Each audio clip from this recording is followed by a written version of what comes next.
Okay, let's create another version of a mouse. Another version of a mouse. In this volume, actually, we have lots of several models of how to create a mouse using only one balloon. This time, I'm gonna show you another version of this. Okay.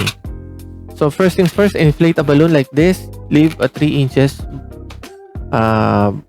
3 inches allowance here at the end, 3 or 4 for me. Okay, so now create a 3-inch bubble here and create a 1-inch bubble here, 2-inch bubble for the ear and 1-inch bubble for the top head and another 2-inch bubble for the ear. And one more thing, another 1-inch for the lower part of the head of our mouse. Make a loop using these 2 bubbles. Okay. Like this. And now, this time,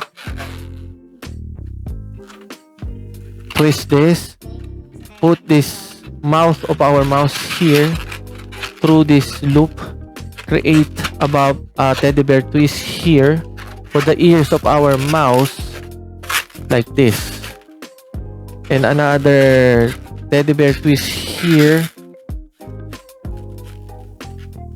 See? So we created a mouse here. See? See what happened? Oh, that's the head of our mouse. We're not done, of course. Let's create the neck, the body, 2 inches bubble, another 2 inches bubble, and another 2 inches bubble here, and put this 2 inches bubble here at the middle.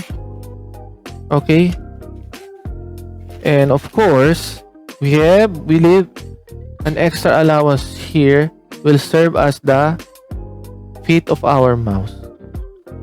Okay, so we need to be extra careful here. So we need more allowance here. We need to pop this out, remove excess air like this. Okay, I think that is enough. Okay, now create a small loop here for the feet. Another small loop here, and that's it. We have here a mouse